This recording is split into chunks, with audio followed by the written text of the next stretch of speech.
Welcome back to AWS Power Hour Machine Learning. I'm Kirsten Dupart, lead machine learning technical curriculum developer with AWS Training and Certification. This is my friend John Dion. He's a senior cloud technologist with AWS Training and Certification as well. Hi, Kirsten. Hi, John. John, and hi, chat. I know.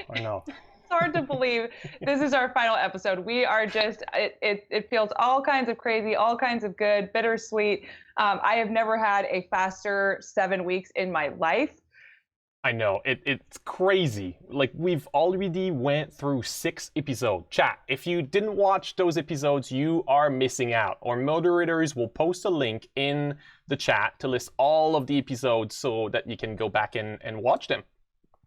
Yes, and 6 weeks ago, we introduced lots of you guys to machine learning and the AWS ML stack. And then since then, we've been deep diving into AI services at the top of that stack, like Amazon Textract, Comprehend, Code Guru, Kendra, Lex. And today, for our finale, we are going to wrap up with Amazon Personalize, which is an ML service for real-time personalized recommendations. Amazon Personalize is really fun to dive into. So, chat, Yes. I think you're really going to enjoy what we've got for you today. So, Personalize is like having access to product recommendations tools used when you browse products on Amazon. So, it's not just about product recommendations, though, but we'll dive into this a little bit later. Yeah, and speaking of chat, how are my Earthlings doing? What part of the planet is everybody connecting in from today? Per my usual, I am here in Seattle where it is hot. It is hot, hot, hot. And John, where on Earth or not on Earth are you? It is dark. I know. I'm not sure I shall be telling you, so like you may get a little bit jealous. So let me switch over into my selfie camera right now. So I don't know if you can see that. So I'm on the moon. Woohoo! On the moon. What? How? Oh my gosh! They came and got you, really, and not me. I've been waiting to get abducted my whole life. All I want to do is get abducted by aliens and go zipping around the galaxy, and they got you. Cool. Well, okay, other than John being the chosen one, apparently, it is so great to see so many people from all over the world, all over this world. Great that you guys are here with us today. Agreed. And and how's the latency up there? It's a little bit slow, but it's okay. Got some fast internet, just one wire all the way down. Some Like, AZs up on the moon. Yeah. like something like that. So, Kirsten, now that we're on episode 7, I'm curious to know who in chat has been with us and for which episodes this season. So, chat, if you mind, we'll do a little bit of a quick poll here. So let me switch over to that. So, as usual, just go in the chat, type 1, 2, 3, 4 in this case, and then space that answer in there, and then just to tell us a little bit of where you're from.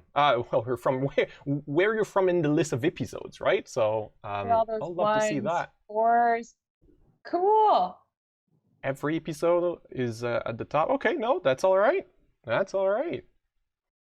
Let us know. Let us know. I've watched a few episodes. I'm glad. So we're around the 60% of people watching every episode. This is awesome. Wow. This is awesome. And for anyone that is just joining us, don't worry. For the 25%, it's okay. You didn't miss out on a few things, but you don't need to have watched every other episode to kind of understand what we are gonna do. Okay, so I have another question for you guys here, and then that question is really about a potential for maybe a second season. Like we said, this is our final, the last episode of our season, so maybe a potential over there. So we will like to know what you will be most interested in here. So, ooh. I have.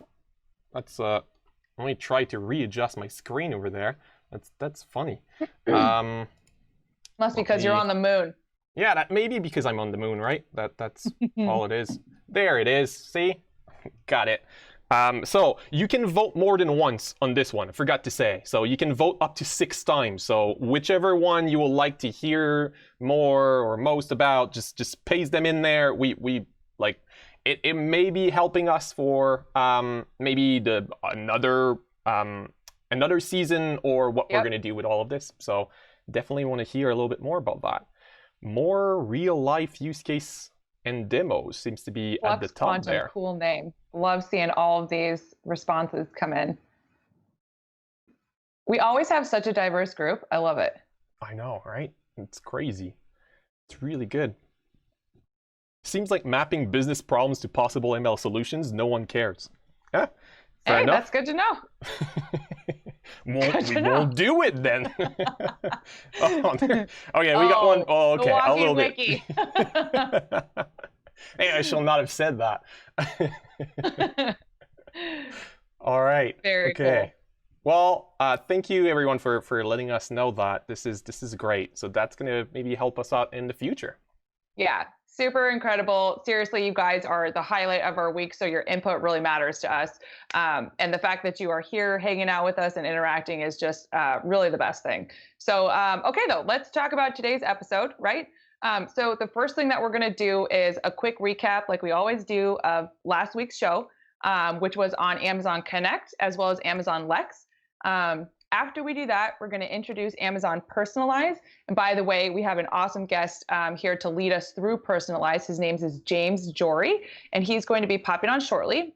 He's going to help us through some use cases, talk a little about the machine learning that's behind Personalize. And then he's also going to walk us through the service in the console before getting into a pretty cool demo of the service. So he's got this demo retail store that he set up so that we can see how Personalize can be leveraged to provide unique product recommendations to online shoppers. And these days, who isn't online shopping, right? So that's what's going on. That sounds great, Kirsten. And as always, we'll be wrapping up with some quick quiz question, right? So at the very end, we're gonna, if you are paying attention, you are going to be able to answer all of them in here, and a little bit of some details for some links to get you some hands-on experience with the service that we're going to talk about today, which is Personalize. Awesome. And quick shout out. Someone just popped up from India. It's 4:30 in the morning there. That's epic. You might win.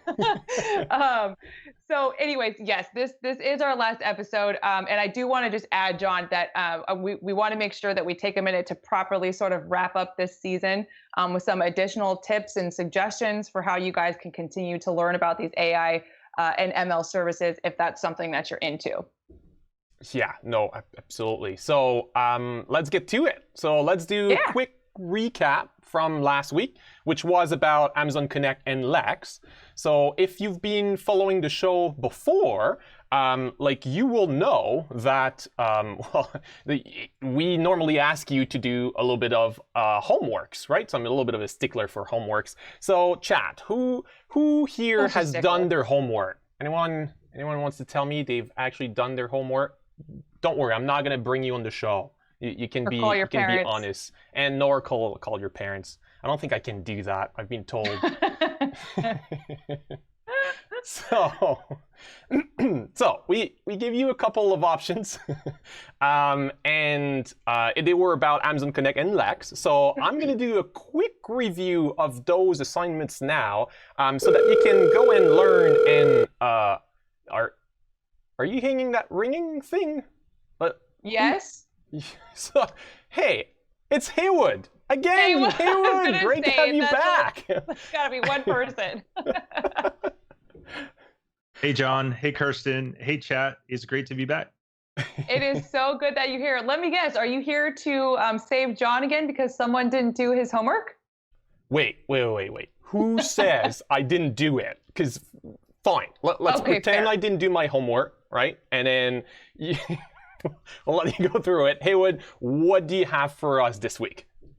Yeah, so I thought it was really cool last week that we got to play with Amazon Connect and Lex. So I created a call center and I set up a phone line in a contact flow where people can call in and talk to an agent. And I thought it would be really fun to play with Lex because Lex is going to let me talk to my voice flow without having to press like 1, 2, 3, 4. Like I can actually say the things that I want to say. So Nice. we have a contact flow where the bot will have a conversation with the caller, capture some information, and then when the agent picks up and answers the call, that information is going to be visible to the agent. Um, so let's take a quick look in the AWS console at the key parts of this. Okay. And yeah, so we're going to switch over to Connect. So you're going to go into that contact flow first, right? Yeah, that's Okay. right. So with So, contact so flow. here we're in Amazon Connect, and I've set up a contact flow that starts when the person calls, and then we turn on some analytics, and then I pick the voice that's going to do the narration. So that's pretty fun that I get to choose voices. And It's then like you I have picked this, Matthew. yeah. And then I pick this customer input block. So it's going to read out loud on the phone in that Matthew voice, what would you like to do? And instead of using DTMF, which would be like, press 1, press 2, press 3, I'm going to defer this to Amazon Lex. Nice. So I have a bot in the same region here. So it's in Virginia. And what will happen is the bot is going to listen to what I say, and then it's going to trigger one of the intents. Um, Okay. and Nice. and then when that happens, the intent is going to have a conversation with the user, and I'm going to capture some of those conversational pieces. So we call them slots, Okay. and we're going to have a slot for hero, and we're going to have a slot for host. So let's actually go to Amazon Lex and check out what this conversation is and what these parameters are. Sure. Yes. Yeah. So over here, I've only gotten a single intent for this particular bot. It's called qualify. So it's going to ask some qualifying questions. And the way that this conversational flow gets triggered is the person on the phone says, I'd like to go on air, or I'd like to talk to an agent. And then we have the conversation where the Lex bot tries to ask the user for hero and for host. And so the prompt is, who's your favorite superhero? And Yeah. we're going to look this up in a list. Amazon provides a list of real persons and fictional persons that it'll get resolved to. So I can speak, and then it'll try to match something in the list. And then I asked, who's the funnier host, Kirsten or John? And so we know the I answer. wanted to make sure that we spelled the names correctly. So I didn't use the default name. I went in, I created my own slot type over here in hosts. And so, I said that, yep, we've got 2 choices. We've got Kirsten, we have John, and we plug in some certain things that we think a person might say if they want to talk to Kirsten or they want to refer to John. And so so you I can can say pick my aliens own there, right? So you can say Okay. aliens for Kirsten and butter for John. That's awesome. That's right. Good synonyms, right? Yeah, absolutely.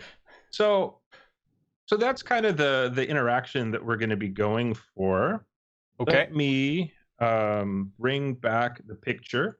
So what I was thinking is I could be the customer, and Nice. John could do the support agent, and maybe we'll get Kirsten to act as a manager and take a look at what the call looks like afterwards. How does that sound? That sounds definitely good. Let's I'm sure. do it. I mean, if I get to be John's manager for a second, I'm in. Well, so I'm sure I'm gonna be great at support. Come on, Yes, agree. she'll be all right, right? So I Yeah. see you sent me some login details over this site here on the chat. So once we're ready, I am going to log in, and then let me show that right here. Okay, great. I am in. So it looks like I'm offline though at the very top. So that's my for anyone that is looking, that's my Connect agent over there. So I'm logged in as John, and then I'm offline. So I'm going to make myself available, and I'm going to wait for you. Yeah, okay. Let me dial the number. You're all going to be able to hear what's going on, so you'll hear what I hear on the phone.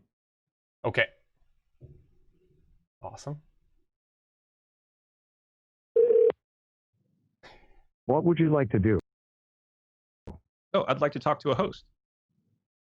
Who is your favorite superhero? Iron Man. Who is the funnier host? Kirsten or John? John. Yes, I win. Great. Let's get you transferred to a host. Hold on. Thank you for calling. Oh, Your wow. call is Okay, very so I important. can see that that it's ringing right now. Okay, so to prevent it a little bit of a feedback loop, let me just mute myself over here, and then I'm just gonna go on mute.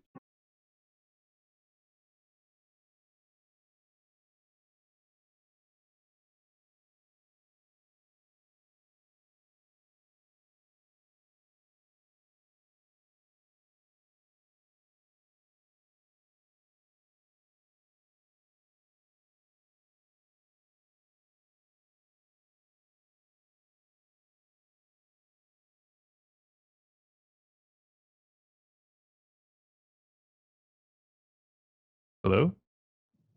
John, did we lose you? He might have done a really good job muting himself. Earth to John. Oh, give us just a second. We'll get him back. Might need to bring him back to Earth.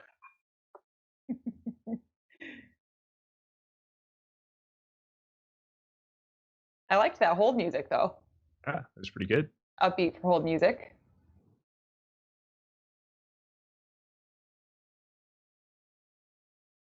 Oh,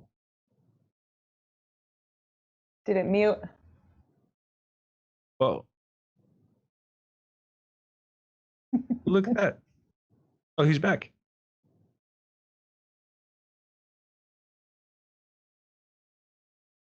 Looks like the call connected, and we can see John. Yep. Um, Well, we're gonna troubleshoot it live. I love it.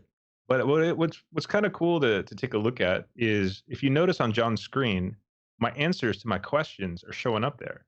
But Mhm. John has full access to everything that I was saying on the call.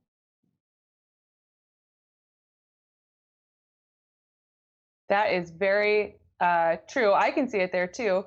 And you know what? I don't know. John, can you hear us? Hello? Oh, I didn't get a nod or anything. He might be trying to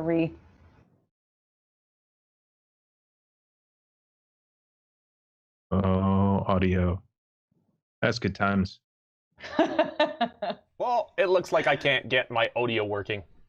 John, we So still can't hear you, friend. You look a little we clearer will though. just forget about that side then. Oh. Oh. All right. Well, I've taken over. I love it. you did take That's over. great. I couldn't All hear right. anything Well, that you you know were what? saying. Let's end the That's good. call. And you know what? While John's getting his volume back, I might actually have a transcript from a call that you guys had previously. I don't know if that's something that we can still show. Yeah, I think so. Yeah. Let's So do that. Let me. Yeah. So we've ended my call, customer service call, and you can totally show what happened before. Okay. Let me know if you can see my screen. Yeah. Oh, we can. and I think we can I see. think I'm popping over your screen Yep. right now.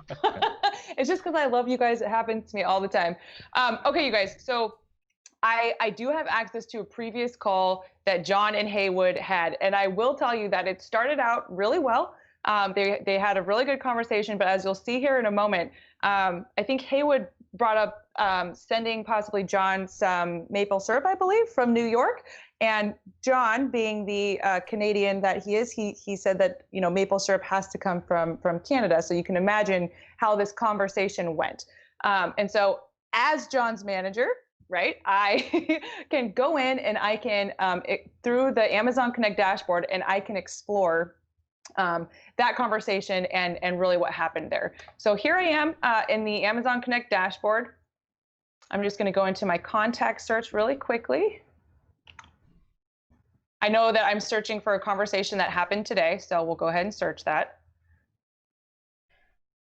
And then I know. Oh, is that John? I'm back. So well, Yay! I'm definitely not gonna have to do that via interpretive tense and hand signals. Hey, welcome back, John. I'm glad we can connect on the moon. Way too many microphones. I gave up. I'm sorry. Bad support call. It's okay. We'll discuss it on our next one-on-one since I'm your manager now. So you can see here in the contact trace record, just some high-level analytics from the call. You can see right here, 25% of the call was neutral, 50% was positive, but 25% of the call was negative. So John and I are going to have a conversation about what was negative there. So you can see also in the recording of the transcript when it's going by the minutes, how the conversation started and where it kind of started to turn a little bit negative, depending on where they were at in the conversation, both the customer and the agent. And by the way, the sentiment, the analytics on the sentiment is coming from contact lens. So if you were with us last week, we did talk a little bit about contact lens as well. And we can come down here in the transcript and we can see, okay, we're happy. Oh, maple syrup. Now we're talking about maple syrup. Well, yeah, then if you talk about maple syrup, I am going to be definitely a maple syrup snub. So like what Haywood was trying to do something nice and send some maple syrup from New York, and as you can see, John was like, "Whoa, no, that's not going to happen, right?" And so you can scroll down here.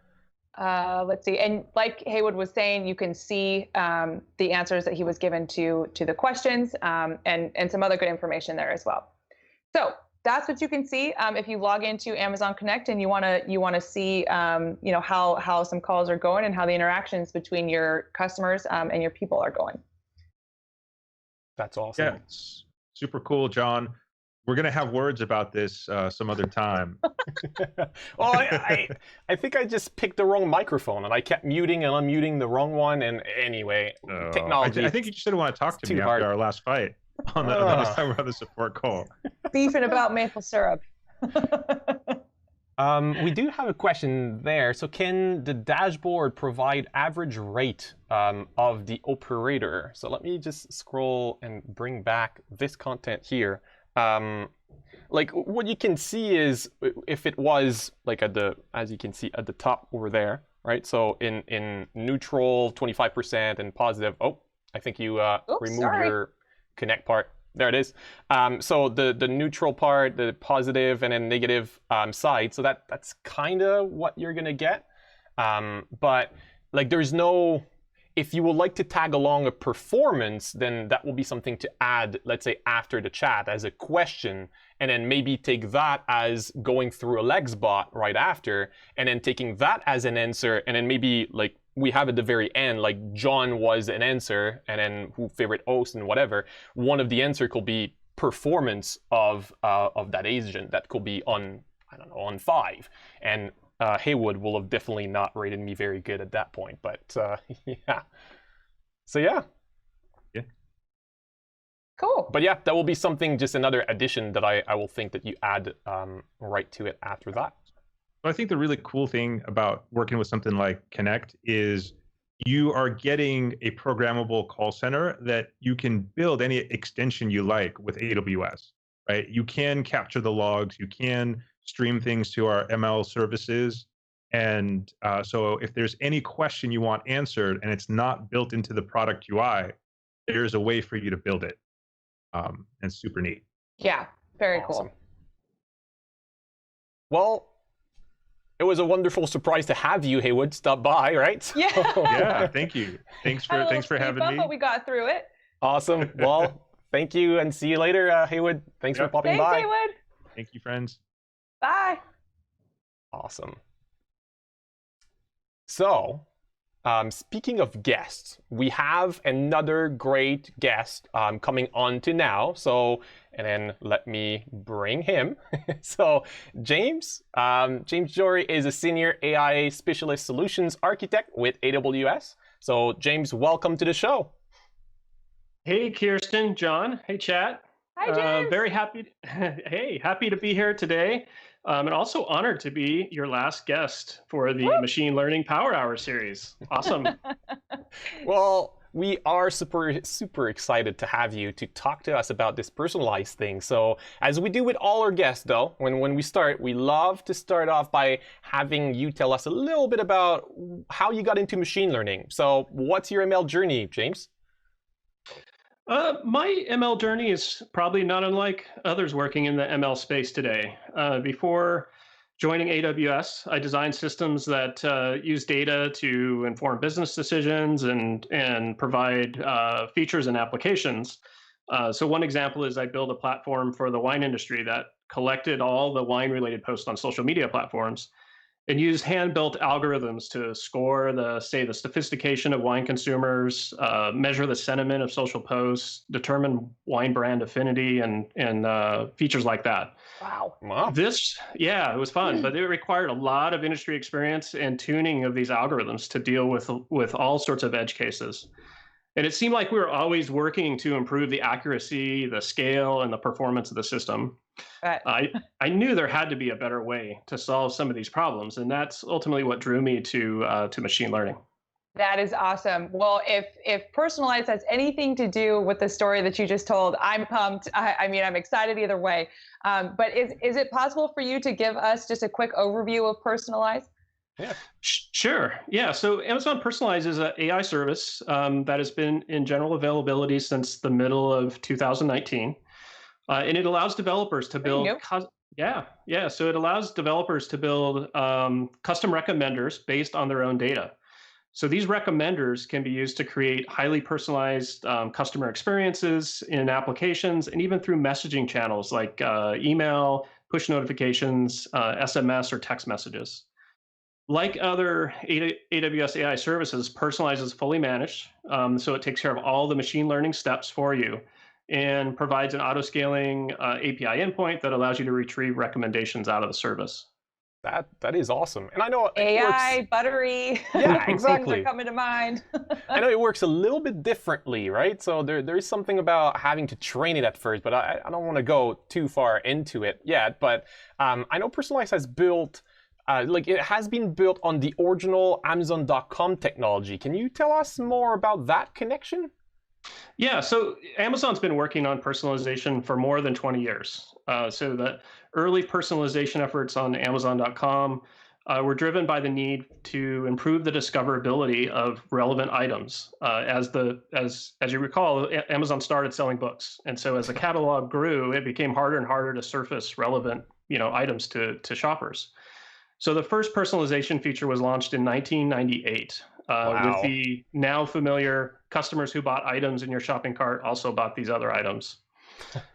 That algorithm behind that, the algorithm behind that feature was a type of item-to-item collaborative filtering approach that has since become one of the most common algorithms used in recommender systems today. Over the decades, Amazon has created and tuned several other algorithms that provide personalized experiences, not only in Amazon.com, but also across other Amazon properties such as Prime Video, Amazon Music, Audible, and many others. So with Personalize, what we've done is we've packaged all the learnings of those 2 decades of building these, amazing personalized experiences into an AWS service that's available to all customers. And the best part of it all is that you don't need any prior machine learning experience to get started with the service. So to help visualize how Personalize can be used in applications, we built a demo application called Retail Demo Store, and I can quickly share that with you right now if you'd like. Yes. Definitely. Let me go out and share your screen. There it is. Go for it. Great. So what you see here is a typical e-commerce storefront. It has a collection of products in various categories, and it's preloaded with users that we've trained models in Personalize based on affinities to these various categories. And so you can see I'm signed in here as the user Tiffany McClure. And if we look at these are some of the users that are available that you can basically switch between these different personas that have different shopping affinities and history. And then you can go shopping and see how Personalize is used to make recommendations specific to this user.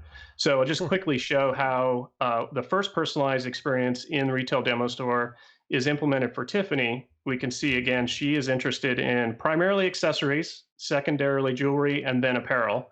And so the recommendations here we see in this widget or this section of the page, sure enough, is showing accessories, it's showing some jewelry, and even some apparel. This is a t-shirt product right here. So that gives you kind of a quick sense of one way you can implement Personalize in a e-commerce retail setting.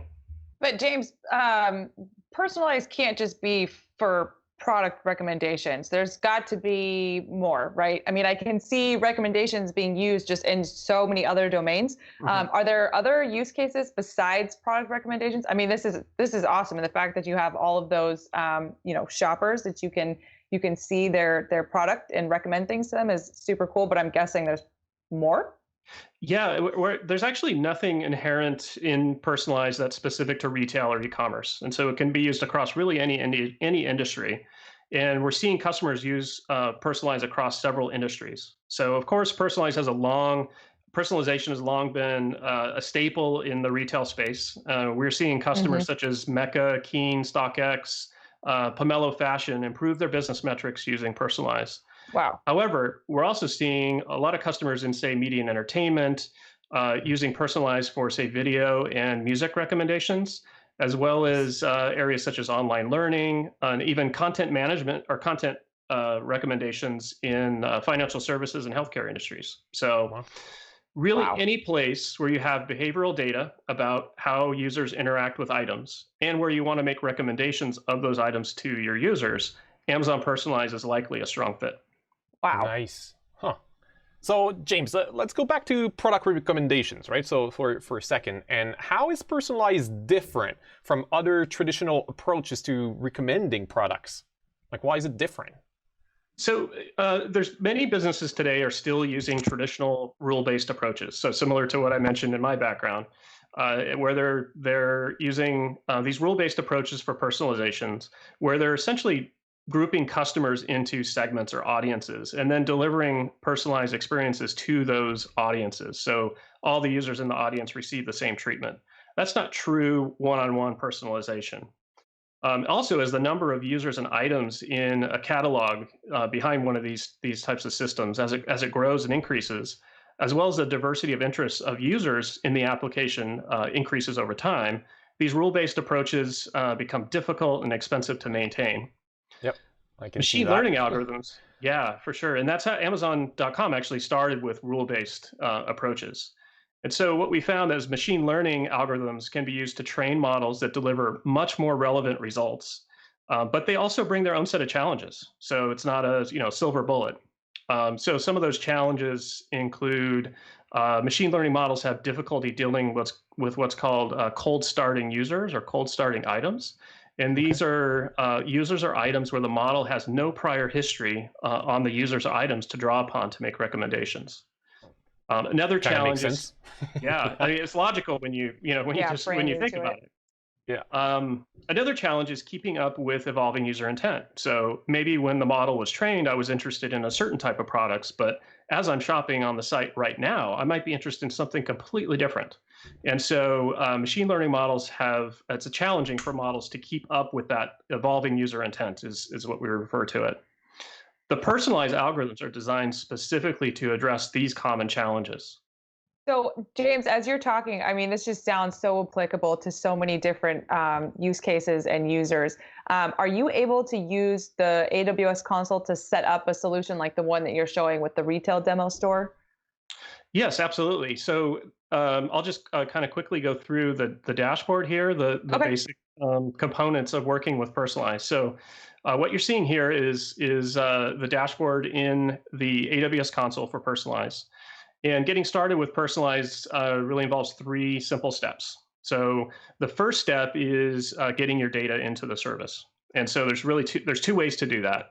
You can upload your historical data and metadata about your items and users into CSV files into an S3 bucket, and then initiate or submit some import jobs to Personalize, where Personalize will bring those data files into the service.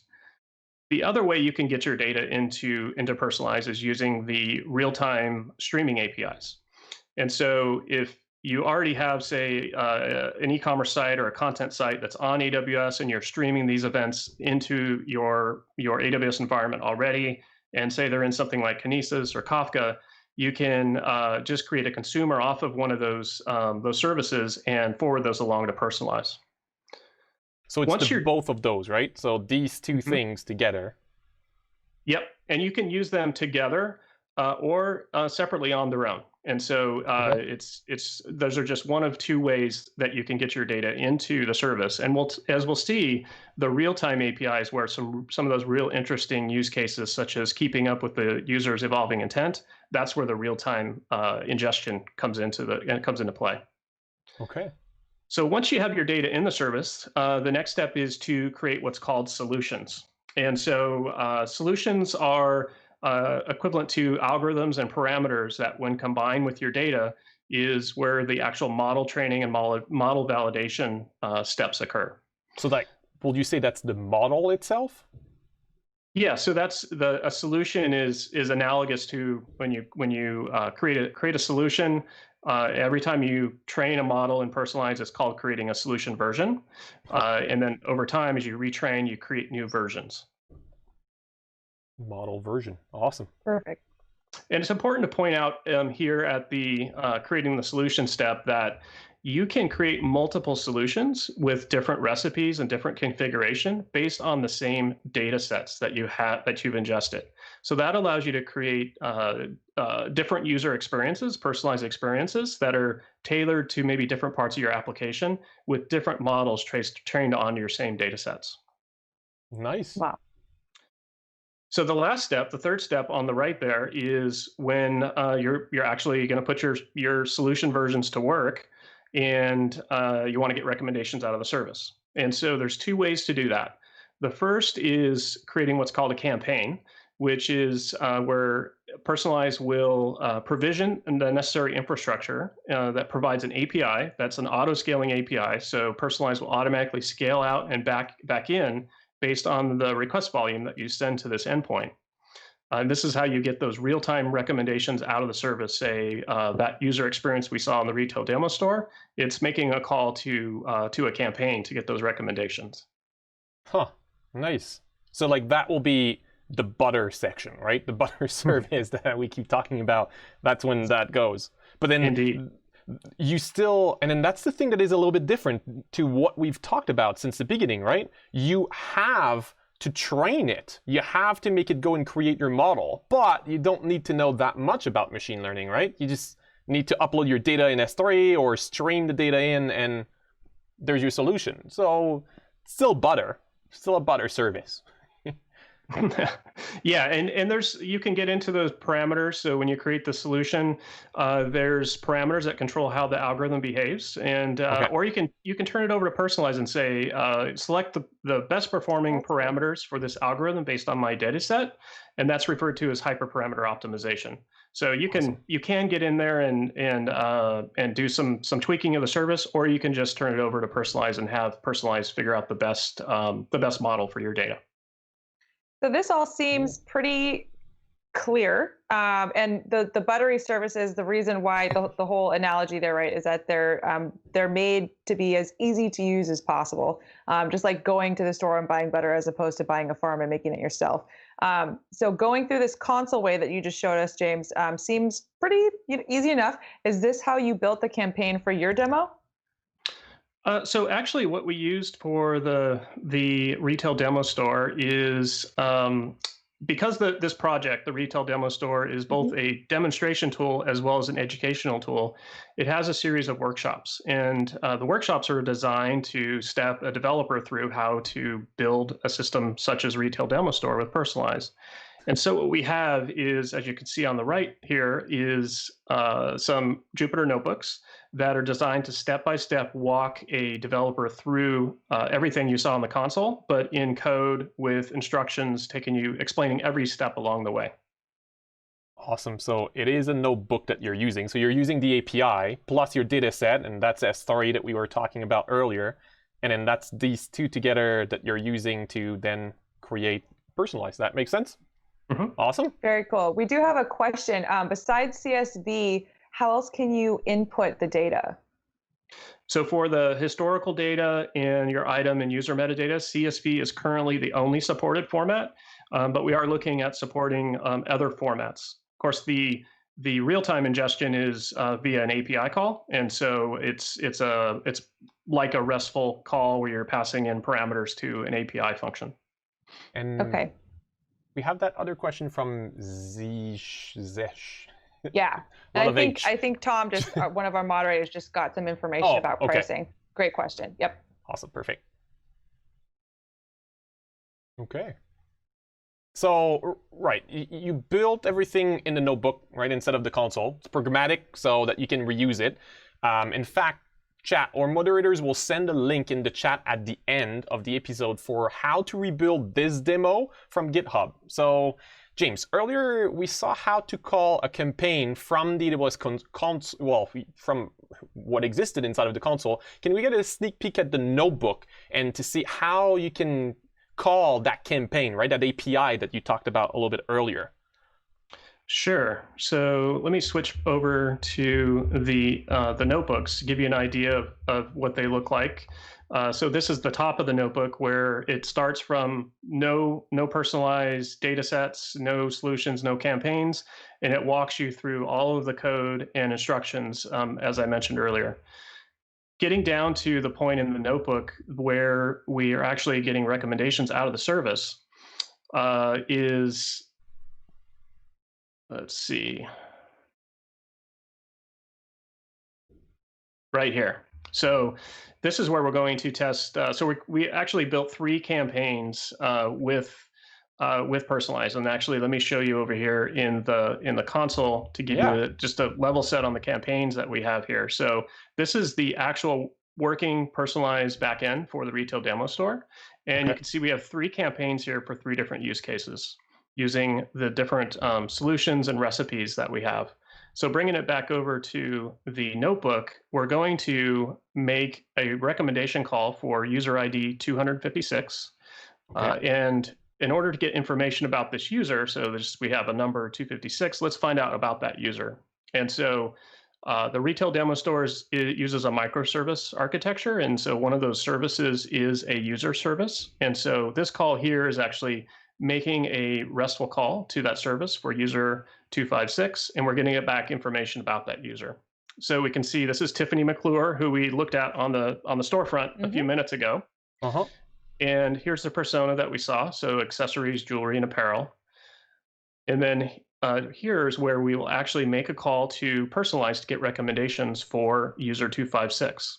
And so we have the Personalized runtime that's initiated earlier on in the notebook, and we make a call to get recommendations, passing the campaign ARN, and so that's the ARN for one of the campaigns that I just showed you in the console.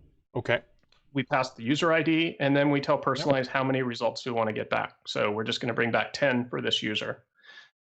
The response includes an item list, which is an array of recommended items for user 256. So here you see the actual raw response from Personalize. James, can you scroll back up just a little bit to the top of that? And what's item ID 17 and what's a score of 0.0992214? It doesn't look, I mean, it looks like it might be useful, but doesn't really look like something I can use right now or something for that web interface that you showed us. So what's going on there? Right. So Personalize is just giving you back a list of recommended item IDs. And these IDs are specific to your system. So it could be numeric IDs like we have here, or it could be, say, a universal ID or a GUID. It could be a string. It's Personalize doesn't care. It just needs to uniquely identify the item. And so when you ask for recommendations, it's just going to give back these IDs, which is, limited use because you're not going to just display a list of IDs on your on the web page, right? Yeah. Right. The score here is a floating point number between 0.0 and 1.0 that represents the relative strength of that recommendation across all items in the entire item data set. So Personalize will score all those the items for that user and present, in this case, the top 10 for this user.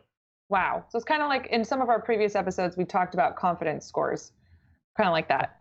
Yep. Cool. Nice. Okay. And we do have a question in the chat about streaming data formats. Can you, because we talk about CSV being the data format for data sets. So is there a format for specific format for streaming or So event ingestions? Yeah, so the streaming calls are just API calls, and so you pass in a series of fields. It's called put events is the API call, and you're passing in a session ID, a user ID if the user is signed in. So you can collect events for anonymous users before they create an account or they sign in, and then later Personalize will associate those anonymous events back to that user. You also include the user ID or the item ID for the item that user is interacting with. So for instance, if I'm tracking, say, product clicks or add to cart or watching a movie or listening to a song, whatever events that are specific to my application, I can send those events with those event types so that Personalize then can model based on those event types. Huh. That's awesome. Got it. Cool. So what you have here then is like an item ID that is, well, somewhat not that useful for a web interface. So you need to get a little bit more information, right? About and figure out that item ID. So is that why in your architecture from earlier before, I saw that you were using like containers or something like that, a bunch of little containers here with the, well, Elastic Container Service.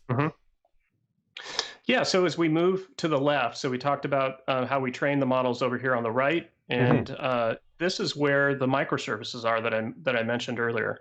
And so the web interface for the retail demo store, it's a Vue.js, which is a JavaScript framework for building web interfaces.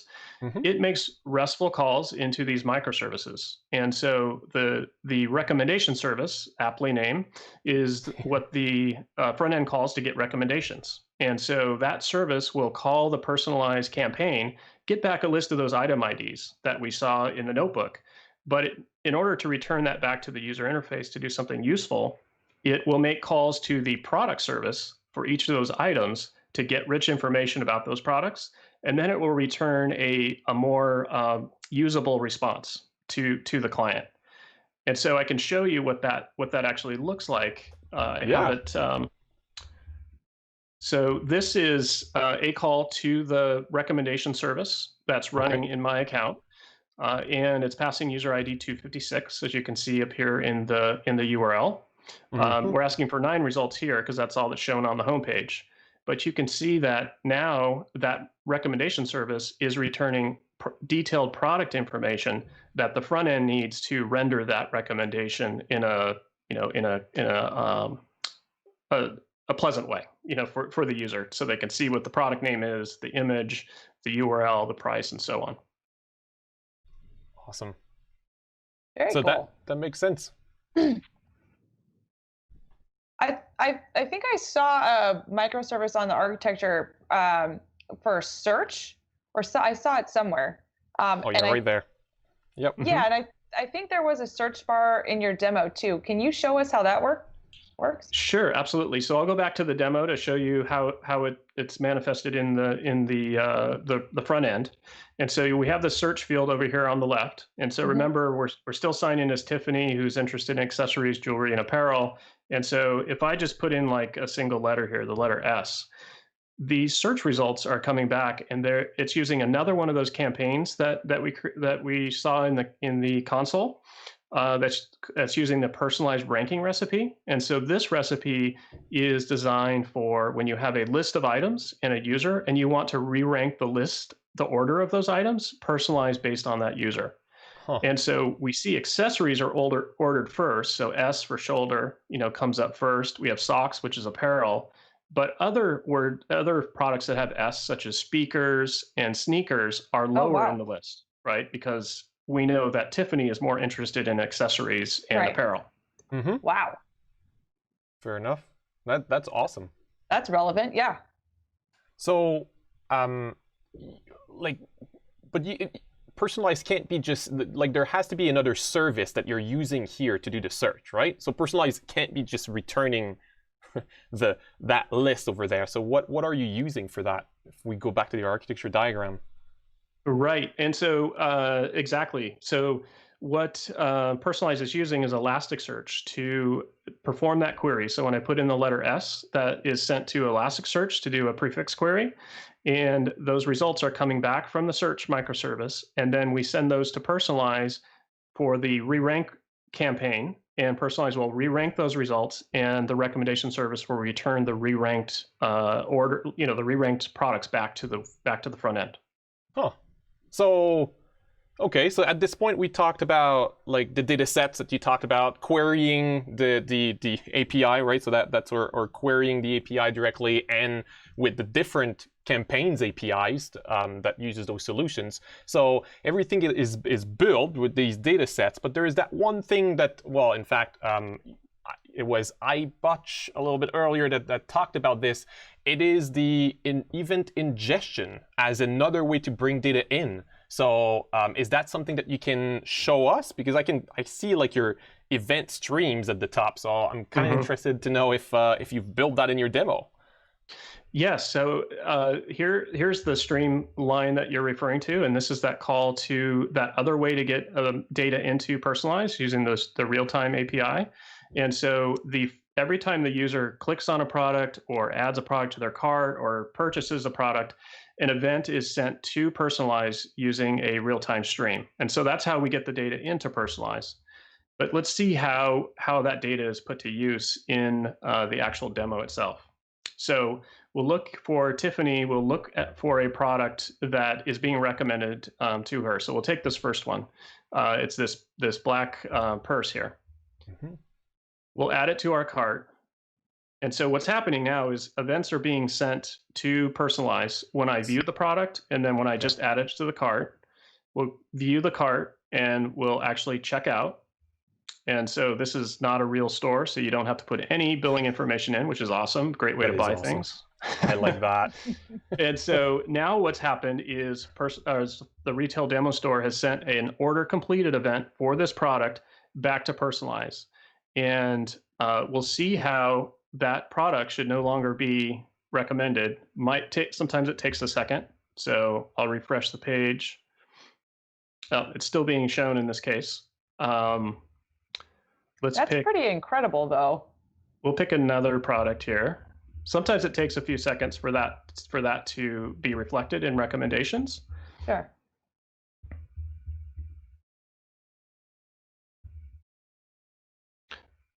So they're still showing up here, but what is so what's happening? A couple of things are happening behind the scenes. The events are being streamed back to Personalize, and then we're using what's called a filter, which we didn't go into this in the console, but this is a relatively new feature of Personalize where you can set up business rules that control what products are recommended. And so there's a filter in the retail demo store uses to exclude products that have been recently purchased. So based on the order completed event that I was streaming into the service, it should be excluding recommendations that for this user where they've had an order completed event sent into the service. And so that's where you can implement features such as don't show recently purchased products, or for like the media streaming, don't show movies that I've recently watched or music I've listened to. And so that's a real common way to filter based on interactions as well as metadata. And that filter is something you will pass in the API call to the campaign? Exactly. And so when you call get recommendations, you can optionally specify a filter that Personalize then uses to filter results. Awesome. Very cool. John, do we have can I ask James one more question, or do we need to move on? I think we're going to go and move on. So we have 6 minutes left. I do want to do a little bit of a demo. So it was a fantastic demo, James. Thank you for that and for leading us through Personalize. So now that everyone has seen Personalize, right? I hope you remember everything, because we're going to do a quick quiz to hit some of the main topics that we discussed over the last hour. So chat, we'll present the questions to you as usual, one by one, And then let me switch over into my questions right here. And as usual, 1, 2, 3, 4 into the chat to answer these questions.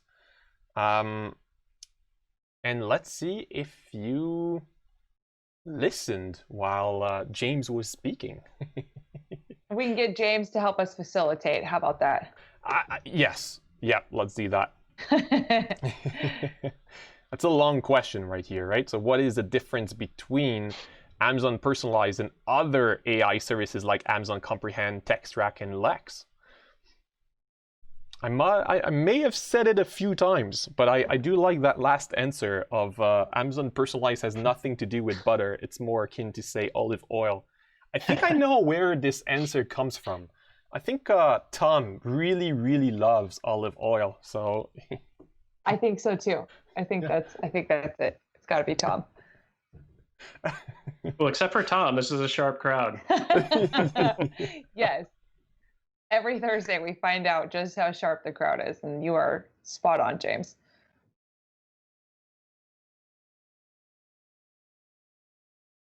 Awesome. Okay, we've had a few answers, and first of all, so is that is the first answer the right answer? It is. Absolutely. It is?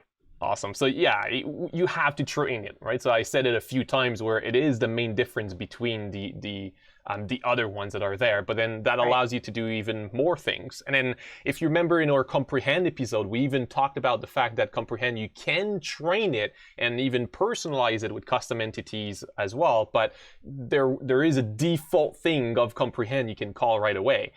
In Personalize, you kind of have to bring your data, right? Okay. That's right. Yep. And the models are private to your environment. So they're specific to your data, specific to your environment, and only accessible to your application. Awesome. Awesome. So all private. Let's hear a second question. Okay, so when introducing the retail demo store, James highlighted 3 use cases of Amazon Personalize. Which of the following is not a use case that he mentioned of the service? Not a use case. Recommending products or content tailored to users' behavior. Recommending related products or content based on similar interactions. Re-ranking list of products catalog based on the users. Recommending products or content based on predefined logic. 100% at 4. The interesting question. James, I think they're saying that you were doing it wrong with the wine thing. Yes. That's not the first time I've heard that. I don't know. I'm just extrapolating here. I don't know. Okay. Maybe there's too much field research. Yeah. So I think that was the answer, right? Number 4, recommending products based on predefined logic. Awesome. Okay, next Sharp question. Crowd.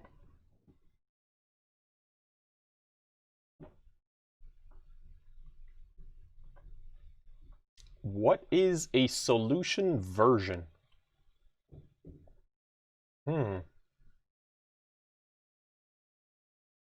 Solution version. The document on Kirsten Dallas has the correct answers to all the quiz questions. I mean... He is the boss today, right? Right. Yeah. She definitely is my manager today. Definitely we're going to have that one-on-one right after. It didn't go so well. Going straight into it. So yeah. We got some silly 4. geese.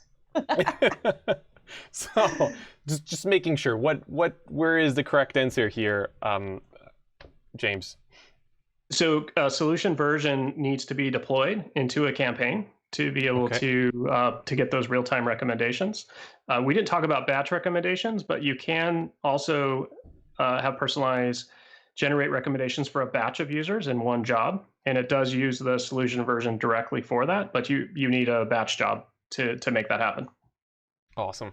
So here, that response will be an Amazon personalized model that has been trained on your data and is ready to be deployed, right? Yes, So that's your 3. solution version.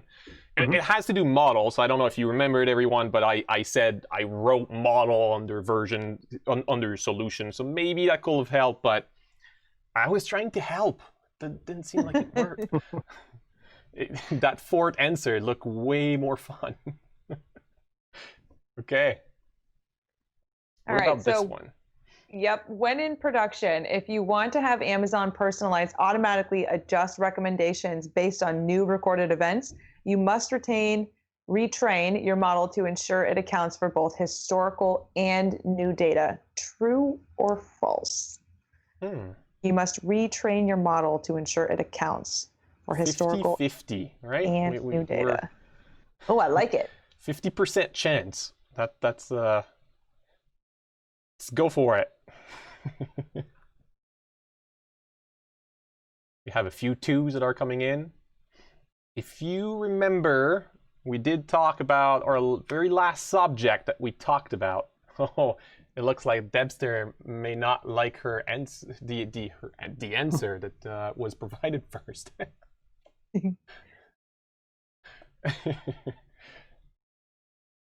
Okay, let's see what. So, false. Is that the correct answer here? The answer is false. Awesome. So that has to do with event streaming, right? Event ingestion, the stream. Awesome. Okay. Right. So let's look at our very last question. Let's see what we have here. Oh. That's a hard one. This is hard. I know.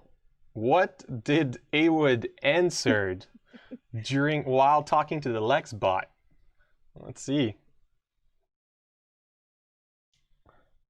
Why is no one picking John or you or Kurt? Thank you.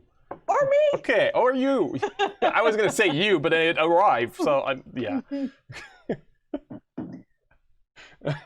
John is the chosen one. I think Batman is still beating us. I think Batman might be beating us. Thank you, Grimjoy. So thank you for that. So yeah, actually, Batman was the right answer to this. So I do have the cheat sheet here. So we would too, Debster. I know. So you guys, thank you so much for hanging out and going through the quizzes with us. James, thank you so much for showing us Personalize. I love when the AI services that get shown on the show are things that I can easily relate to. And, movie recommendations, product recommendations, all these kinds of things are definitely something where my brain starts going. So thank you for coming on. As usual, everybody, our moderators are throwing a couple of tutorials and things you can follow along with to get some hands-on experience into the chat if you're into that hands-on experience with Personalize. So make sure that you take some time over the next week or so to walk through some of those if you like. And with that, folks, we are at a wrap. 7 episodes. Wow. I really enjoyed the last several weeks with all of you going through that top layer of the AWS machine learning stack, or the butter layer, as we've been calling it since the first episode. We've covered 6 different AI services, from Textract to Comprehend to Lex to CodeGuru, Kendra, Personalize, and even a few more that showed up during demonstrations like Translate service. Right. While we've had some deep dives into these services, the truth is we've only begun scratching the surface of this AI technology. So we encourage you to keep your ML education going. There's a lot of great resources available for you. One place you can start is in the ML path for developers that is offered through the AWS training and certification. So our moderators are going to post a link to that learning path. So exactly what you should be doing after this, and then like how do you get certified on machine learning. They're going to do that and post that in the chat right now. Yeah, definitely highly recommend checking out that machine learning content that we've built for you guys. And of course, our team here at AWS Training and Certification is thinking about and planning for a second season. I think I saw a question in there about that of AWS Power Hour. So, maybe that'll start in the near future. Just going to throw that out there. So make sure that you're checking out places like the blog. You can follow John or I on our social media accounts to get some updates there if you'd like to do that. But definitely stay tuned because you never know what we might be coming up with next. So thank you guys again. Seriously, you guys have made these last 7 weeks absolutely incredible for us. And it's just been a total blast. Absolutely. Well, thank you, chat. Thank you, Kirsten. And thank you, James, for helping us today. Thank you. Thanks, John. Awesome. Thanks, Earthlings. Thanks, James. Thank you. See you, everyone. Bye, everybody. Bye.